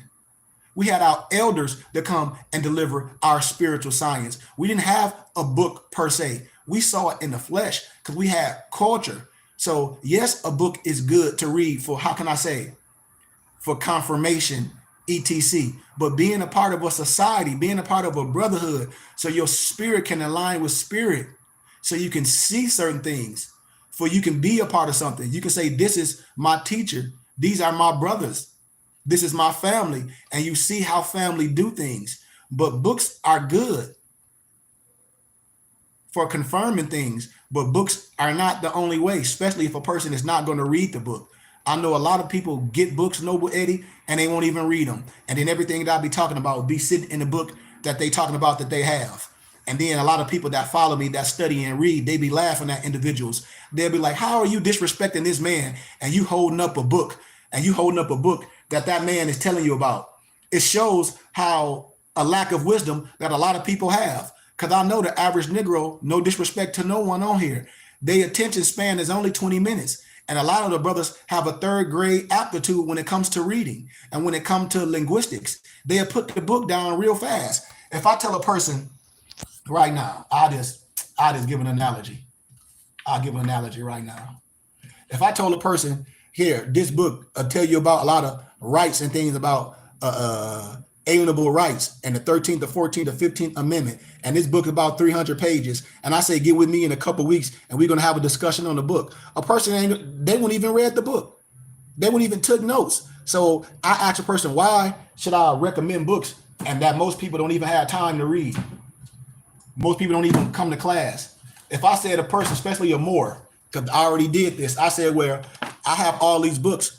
And every book that I show, I converted to a PDF on my company page, mypdfbooks.com. That's books with the Z. And this book is, I call it a dictionary, our concordance. And this book is almost 600 pages. And I say, man, I'll get with you in a couple months and we're going to go through this and you tell me what you learned. A person to be like, oh man, I ain't even had the time to read it. Oh, this, that, and the other. And I say, well, my people are lost due to a lack of knowledge because we refuse to learn. And the analogy still stands. If you want to hide something from a Negro, put the science in the book. A Negro won't pick the book up. So I can recommend a lot of things, Brother Eddie. That does not mean that they will pick the science up and read it. That's what I'm saying. So until we able to apply the science, until we able to get with a think tank and a study group, like in academia, they got Silicon Valley. They got in college, they got the Scholars Roundtable where people with intellectuals come together and they throw ideas off each other. That's the only way it's going to work. And I created the Burning Bush Tabernacle Science Temple and School as a think tank of brothers and sisters to understand your nationality, your spirituality. I teach finances. I teach all these things, so that would be my only answer. Come to class, be a student. Support, and then you have every book that you need because I have a full library with over 1 million books and documents that you can learn. Precedented law cases, doc number, Free Information Act, all type of spiritual, intellectual, and historical books that Amazon charged thousands and thousands of dollars for. So that's all I got, Nobles. But anybody got any other thing that they want to ask, please, y'all hit me up. Come to class. My email is Goodman, GOODMANKHARY @gmail.com. My office number is 602-473-8767. Come to adapt class. Come to Sunday school. Come to book club on Friday. I think today we're getting ready to start our film day. I think it's going to be at 6 p.m. AZ time zone. I have to check with one of my muftis on our Temple and School YouTube page at Burning Bush Tabernacle Science Temple and School. And support with small donations, and you can get anything that you need. Like, let me ask you a question, Eddie, before I leave. Say if I said a good spiritual book would be Signs and Symbols of the Primordial Man by Albert Churchward. Just say I said that. Where would you go get the book from? You would, most people will go to Amazon. And that's what I tell us. You don't have to go to Amazon to get anything. You should want the book. You should want the information. So I converted all these books to PDFs. You can have it on your tablet and on your phone, and you can take it with you. It's no reason to just be sitting with a whole bunch of books. Now, if you want the book, our company will print and bind the book like so. But you want the information to have it. And that's what we've done at our company. Same thing that Google did. And so that's what I want to try to share with our brothers and sisters, to where we have an infrastructure where you can get all your books, all your Moorish American regalia, clothing, and all that from MoorishHaberdashery.com. You can get your books from mypdfbooks.com. That's books with the Z. Also, we have a company where we print and bind books. It's called binditbooks.com. And if you're interested about being a student or coming to class, I gave my information. Our Temple and School webpage is bbtsciencetemple.com. Once again, our Temple and School webpage is bbtsciencetemple.com. Be my guest, man. Be a guest to class. And that's the only way that I really can answer that question, brother. You know, it's not one way to do things. It's like in martial arts. If you learn in sticky hands or if you learn in any form of defense and combat, it's more than me just showing you how to punch with your hands. It's more than me showing you how to kick with your feet. I got to show you a lot of discipline before I even get into that, because I got to show you how to think. I got to show you how to think spiritually so you won't be operating on anger and get mad. It's so many things that I'm going to build you up before we even start doing combat, before we start even doing weapons. The body must be trained in a certain way to be able to accept what's getting ready to be delivered. So the body and the mind must be built up in a certain way to accept it, to accept the wisdom that's coming into your mental calculator. So if a brother's not really into reading and they just into asking questions, we'll never get there. What I tell us is to come to class and come to school where we break the books down. If a person aptitude not there, we can show you what these words mean. We can give you the research to challenge you to say, research this, check this out. Have you ever thought about this? Have you ever thought about this? So you can understand how everyone think. So you can judge things from an unbiased perspective. You can deal with things the right way, and you can have a clear understanding of all levels of science, history, spirituality, finances, and you can understand the true art of war. And the true art of war is understanding how everyone thinks. You can't win this game of life if you don't understand how everyone thinks, how your own people think, and how the so-called enemy thinks. But it's no enemy.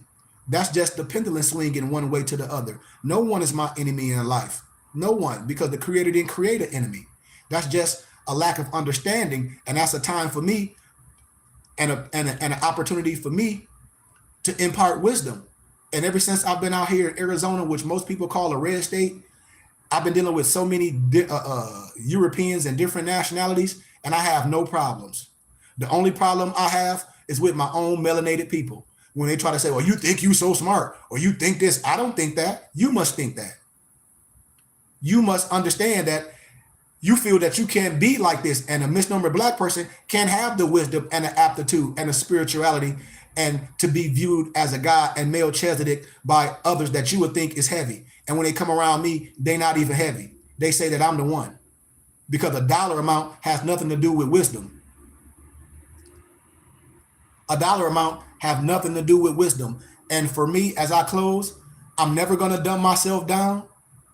I'm never going to dumb myself down when it talks about wisdom and education. I'm never going to do that. I'm never going to humble myself. I'm never going to be nice, because if you don't understand etymology and etymon, we must research what the word humble mean. And they only tell misnomer black people to humble yourself, young man, or be nice. And you must research the etymology of what nice mean. I don't tell young kids to be nice. I don't tell young kids to humble themselves. I tell them to have respect and give gratitude.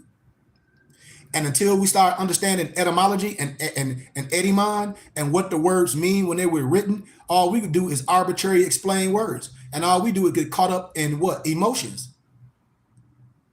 You know? No, nice isn't a good word. When you research the etymology of it, that's what I ask people.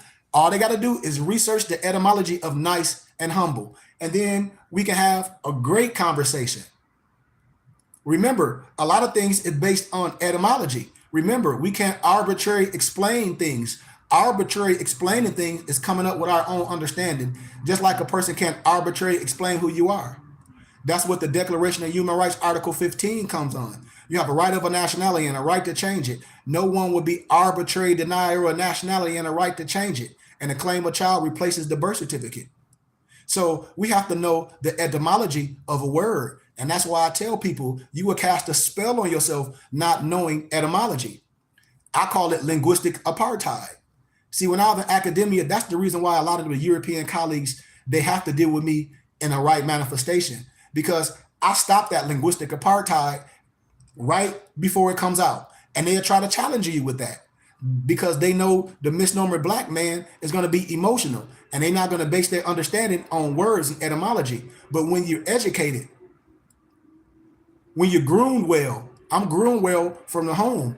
Most of my life was studying dictionaries and looking up words. I had the etymology dictionary. I had a metaphysical dictionary. I had law dictionaries as a young kid. Forget some black laws. They don't even use that in a court of law. I dealt with precedent in law cases, a doc number, Free Information Act, habeas corpus, quid pro quo. So I had to be manufactured with things. And so when I talk about the etymology of words and the etymon of words, you have to know.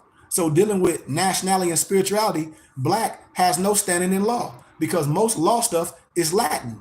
So most people, they get emotional. So when a person say, when they vote and they talk about a black agenda, it's never going to be a black agenda because according to science and law, black means death. And you got to remember the Dred Scott law was never, ever, ever abolished. Black wasn't even used to describe ethnicity in the first century. So if that's the case, how can we say we black people, we know the law? That shows emotional aspect, and clearly that individual or that teacher, that what they're supposed to be, clearly is not educated on law and policy and on the etymology of words when it's dealing with ethnicity. You see, but we've been given these people to tell us stuff. Like people told us the Willie Lynch, and Willie Lynch is a fallacy. I love Farrakhan, don't get me wrong. I love the good that people bring, but most people heard that Willie Lynch stuff at the Million Man March. And if Farrakhan was sitting right next to me, I'll tell him that stuff is fugazi. And it ain't no damn Willie Lynch letter. If it was a Willie Lynch letter, my brothers and sisters, it'll be in the Library of Congress. Black was not used to describe ethnicity in the first century. No so-called slaves or so-called slave owners in the first century wrote about no Willie Lynch. Frederick Douglass didn't write about no Willie Lynch. And I've done this in college. Nobody in the first century wrote about no Willie Lynch because the language was off. The way words are spelled today, like black, B-L-A-C-K, modern, it wasn't even spelled like that. So the language and the linguistics is off. And it don't take a rocket scientist, or it would even take me a long dissertation to destroy that. I'll just say, well, okay, what was the root of the word? How was it written? Well, the way you writing it now and the way you capitalizing things, you totally off. And no one can argue with me. You might not like my candor, which I'm cool with that. But when it deal with the facts of the law, and when we have a referee or a so-called judge to say we only dealing with the facts, I'll be able to rest my case with no rebuttal, as I've done through my academic endeavors. And this, what I tell my brothers and sisters, you got to get rid of the emotional aspect of everything and be a student. Once you learn language, once you learn history, once you learn politics, once you learn all law, once you learn what manumissions are, once you learn what the Reconstruction Law consists of, once you learn what the 13th, the 14th, the 15th Amendment, once you have a clear understanding on that, once you understand the Declaration of Human Rights, Article 15, once you understand the House Joint Resolution 75, once you understand the religious rights of the indigenous people, once you understand law and policy, you will be removed from the Negro, black, and color thing, and you will give that back to those that want to be slaves. You will give that to them. You'll let them have that, and you wouldn't argue. You'll let those individuals that identify as a slave have that, but they can't base no history and no science, which law is science, on what they saying. Because I'm down with reparations too, but a Negro is never going to get no reparations. I don't give a damn how many attorneys you get, because the word person in that is just transferring your ownership. And these is facts. And until we deal with facts and get rid of the emotional aspect of lack of knowledge, man, we'll never be nowhere at a so-called political party, at a so-called religious party, because your religion, which most Negroes don't understand even more, that's your freedom. And we don't even understand that. And we don't just understand that. That's one of the fifths. Remember, we only are 3/5. Your nationality and your spirituality, what make you a complete fifth. Your nationality and your spirituality, what makes you a complete fifth. So that's what I try to share with my brothers and sisters. But like I always say again, we're only going to get disrespected by our own brothers and sisters that's playing an internet game, that bought a fez off the internet, or watched a whole bunch of videos and things. That's what happens with a lot of Moors. And when you see people with El or Bay, They just come on your page to argue. And I'm not talking about no one on here. Yeah, it's very simple, D. Taylor. Like this is no rocket science. That's what I'll be telling people. I don't have to pull out no whole bunch of books, which I have them, but I've done this in academia with professors, with PhDs, and they be quiet. And so when I jump on here, I deal with people on here that go to work every day, a 9 to 5, and work with their hands and never even read nothing, don't know law and policy, and argue with me. We still not whole. Not until we as a people, remember, until we give up that slave name, Negro, Black, and Colored, and still we all agree that it's a national name. That's what the House Joint Resolution 75 consists of. Well, we have the right to annex our L and Bay. We have the right to do this. That's why I said before the Civil War and all that, before a lot of these things, we were Moors on paper. But then you got these religious people that say, well, Moor mean black. And I'm like, here we go again with the game. If that's the case, it'd be black or black. When you hear the word blackamoor, that's just describing the hue of the Moor. You got swarthy Moors, you got brunette Moors, you got Egyptian Moors, but you still a Moor. This is an adjective. This is a black phone case. It's describing the type of phone case this is. It's a black phone case. But what is the proper noun? Phone case. What color is this phone case? Black. That's all. And when you deal with language, negrito in Spanish is black, not more. That's why when you look at the beans, what they call them, negrito beans, aka black beans. That's describing the hue of the beans. When you get in the 1599 Geneva Bible, it call you a blackamoor.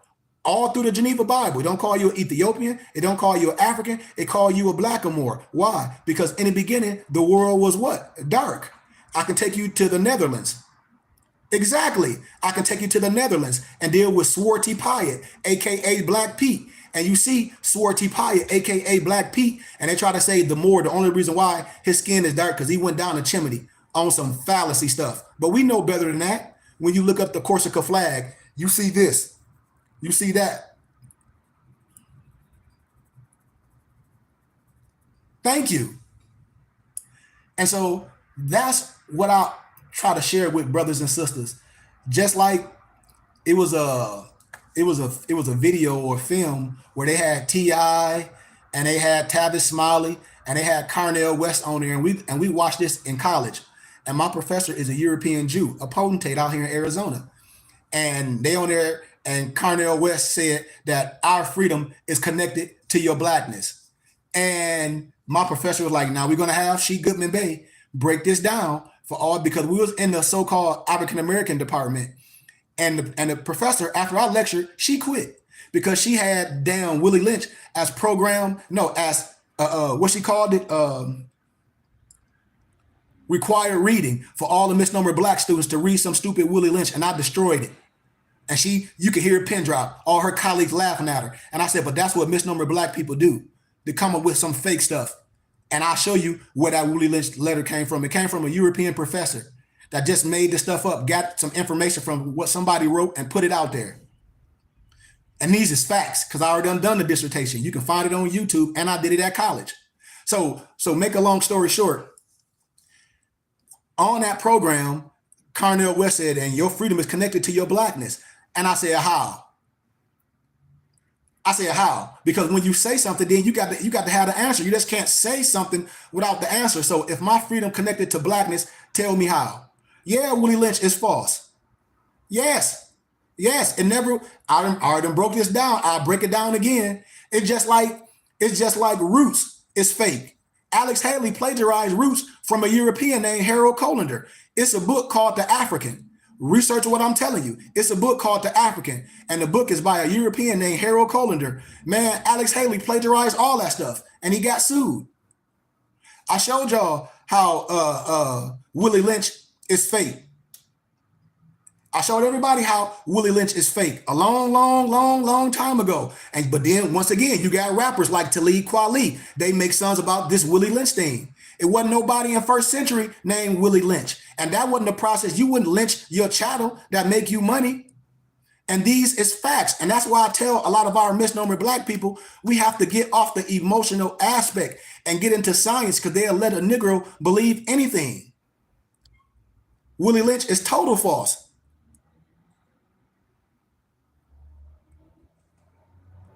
You say, why do you think we give that our energy? It's a cop-out. It is a trauma that attracts us. You said it. Because, see, a lot of stuff that I have the pleasure to talk on college, I don't talk on this YouTube because a person will get offended. It's just the facts, but you can't get offended on facts. A lot of our people are just not into the know. Once we into the know, then we have to correct ourselves. Yes, they know that we emotional, so they'll use people like, no disrespect, Farrakhan at the Million Man March, and that'd be one of his main speaking points, is about some Willie Lynch. And I'll show you that's all fake. It's books that break all this stuff down. It's science. Europeans wrote this stuff, and they laugh at us. They'll say, well, if y'all niggas believe it, y'all can have it. And I tell everybody just to research what I'm saying. It's all fake. It's all programming. That's Tavistock Institution of Human Engineering. They know Negroes are going to be so emotional. They know Negroes would turn their back on their own brother that's educated and consecrated and anointed. What? For a morsel. They did it in the Congo with Patrice Lumumba. Those Europeans in the Congo didn't have enough power to take out Patrice Lumumba. You have to bring your brothers in to do it. I'm telling you, research the assassination of Patrice Lumumba in the Congo, and then we can have another conversation. Research the Big Six that took that split that $250,000 to get you off the agenda of knowing who you are, your identity. Research how Jesse Jackson and I forget the other lady that said that we Negro blacks in color. So this all I'll be here to share with people, and then I give everybody receipts. I give everyone a scholarship because I done this over and over and over. And I tell our, okay, oh, yep, he just texted me. What'd he say? Be there at 11. Okay, so I got a little bit more time. Say it'll be there at 11, but I'm gonna get off in a minute. That's where we lost because we so emotional. And so let me go back to what I was saying. Okay, and so Cornel West was like, oh, your freedom is connected to your blackness. And I said, how? So freedom is connected in the law and in the courts, right? So according to science and law, black means death. It was illegal to be Negro, black, and color since 1852. Research the Spencer and Dungy case. Before Abraham Lincoln was a president, he was an attorney, and he defended Damore in court, the M-O-R in court. He defended Damore in court. Research what I'm telling people. Research the Spencer and Dungy court case, the precedent law case. Before Abraham Lincoln was a president, he was an attorney, and he defended Damore in court. Research what I'm telling you. Research the Wilmington's white man's constitution, how those Europeans came together and kicked Negroes out of South Carolina. Research what I'm telling you, because they didn't want Negro, blacks, and color in their jurisdiction. And I'm not saying black is not beautiful, because it is. Black is beautiful, but it's not a nationality. It's not a nationality. It's just facts. And so when we get emotional, when we start talking about some Willie Lynch, and people be like, well, it will this, well, I don't care if it will this, that. I say, well, show me some facts. Show me some facts of the matter. And because you can't, but I can start putting out facts and documents and show people that what? Willie Lynch is propaganda. And Farrakhan knew that when he spoke, but no disrespect to Farrakhan. He just felt, and I think he just felt most Negroes don't study and don't read. And how dare you ask me a question? But I tell everybody, you can ask me a question long as it's based on scholarship and wisdom and not on, well, what if, because I don't care what if. Or I heard somebody say this, and I say, somebody always going to say some things. Somebody's always going to say it. Just like this social media, somebody's always saying something on here. But until we fact check it with the facts and make sure it's right, then you got to get rid of the emotion aspect of it. And that's where it comes with me. I'm not here to overthrow no government. I'm part of this government. I'm an American. This is the only place that you can come from nothing and have something. This is the only place that, oh, if that's not the case, look at all these people that come from the misnomer Middle East, all these misnomer Arabs, all these misnomer Indians and all this that come, and they doctors and they lawyers and they making millions of dollars. And we done been here all our lives. We done been here all our lives, but we take on this slave stuff. And I say, I'm not disrespecting and saying there wasn't no slaves that came from a part of the area, but you always been here. When you research Empress Tierra Gostin El Bay, we always been here. I don't know if this Eddie L is somebody that used to be part of my school, but it just sounds like it. I don't know if this Eddie or not. I had a brother named Eddie that was a part of my school. I don't know if this is Eddie L, but it sure sounds familiar. But if it ain't, peace to you, Eddie. This what I'll be telling people, man. What'd he say?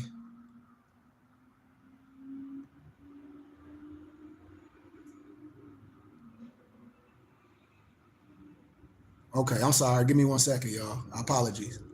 I'm just reading this to the brother. Like, can I get 5 turbans? And I got you, Fez. But anyway, oh, he said not yet. Okay, Islam. I had a brother named Eddie L with me, and he, things happen to brothers and sisters, but my door is always open. My door is always open. Always.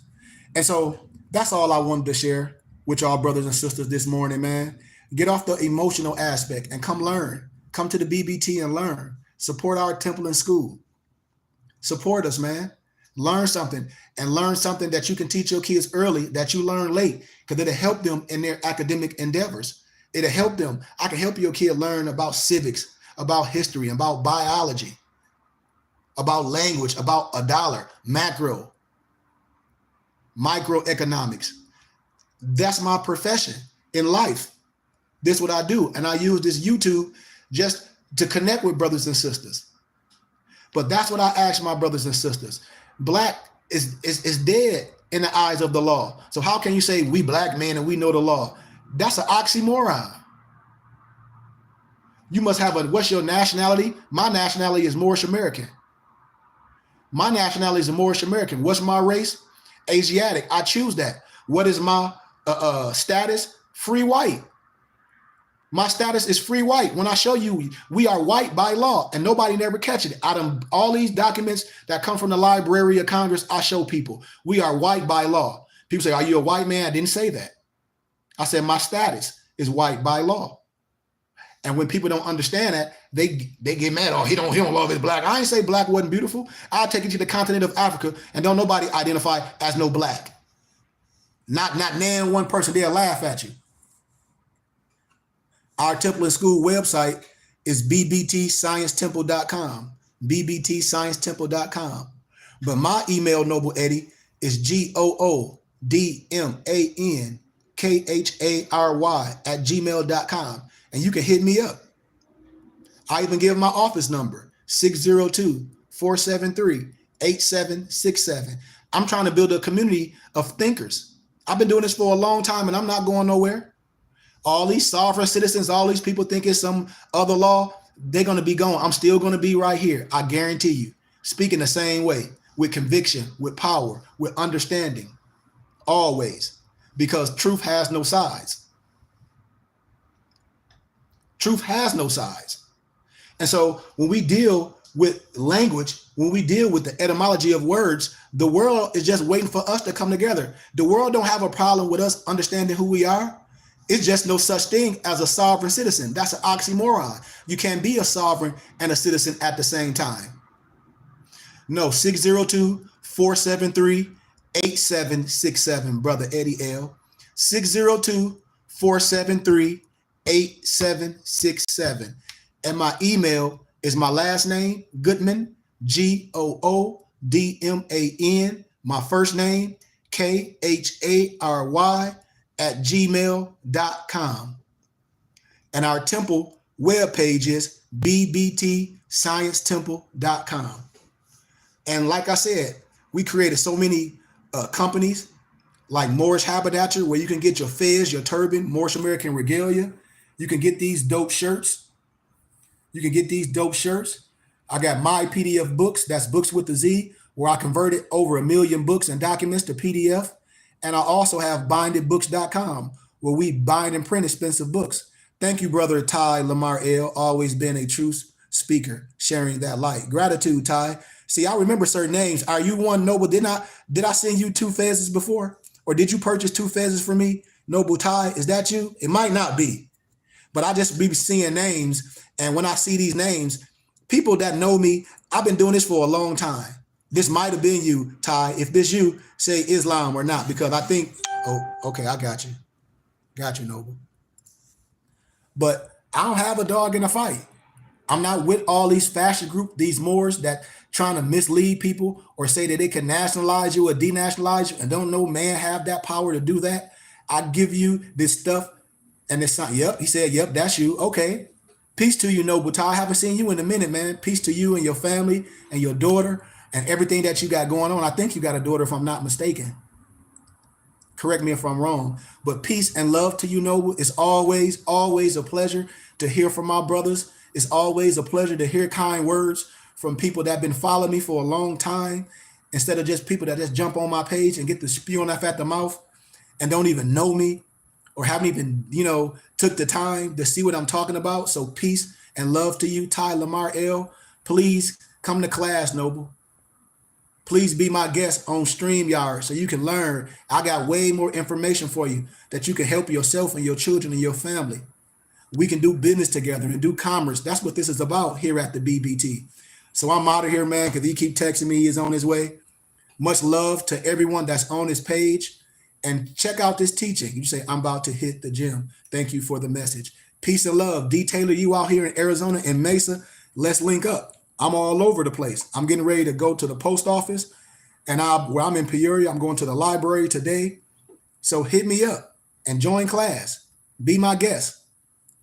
Peace.